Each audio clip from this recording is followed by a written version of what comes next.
श्रीमद् भागवत भगवान की। बोलो कृष्ण अर्जुन भगवान।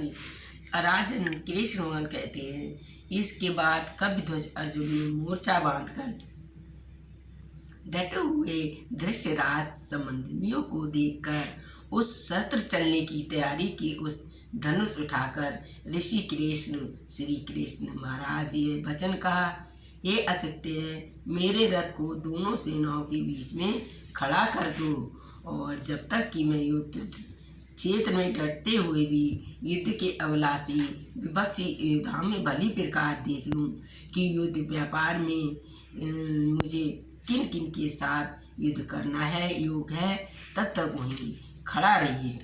दुर्योधन युद्ध में हित चाहने वाले जो राजा लोग उन सेनाओं में आए हुए हैं, उन्हें युद्ध करने वाले को मैं देखूंगा। संजय बोले, धृतराज, संजय कौन है? धृतराज अर्जुन द्वारा इस प्रकार से कहे हुए महाराज श्री कृष्णचंद्र ने दोनों सेनाओं के बीच में भीष्म और द्रोणाचार्य के सामने तथा संपूर्ण राजाओं के सामने उत्तम रथ को खड़ा करके इस प्रकार कहा, हे पार्थ।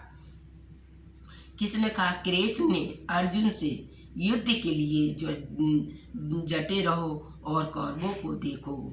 इसके बाद प्रथापुत्र अर्जुन ने उन दोनों सेनाओं को, ताऊ चाचाओं को, दादा परदादाओं को, गुरुओं को, मामाओं को, भाइयों को, पौत्रों को, पुत्रों को और पौत्रों को तथा मित्रों को, ससुरों को और सुहृदय को भी देखा।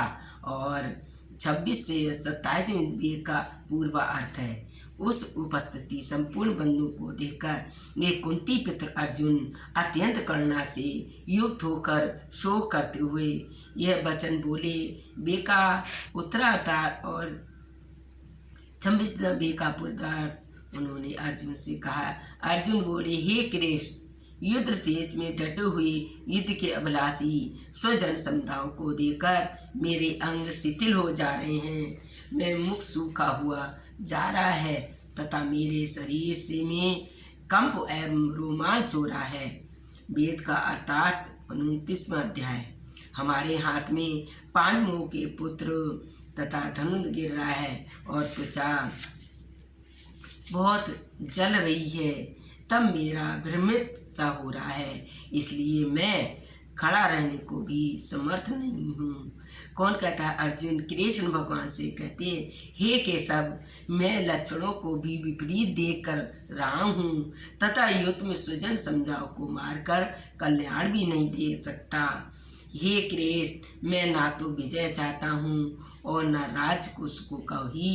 हे गोविंद, हमें ऐसे राज से क्या प्रयोजन अथवा ऐसे भोगों से और जीवनों में क्या लाभ है?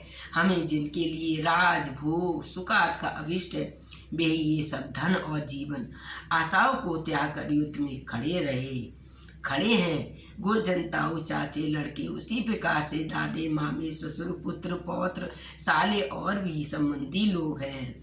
हे मधुसूदन, मुझे मारने पर भी अथवा तीनों लोगों को राज के लिए भी मैं उन सबको मारना नहीं चाहता। फिर पृथ्वी के लिए तो ये कहना भी क्या है?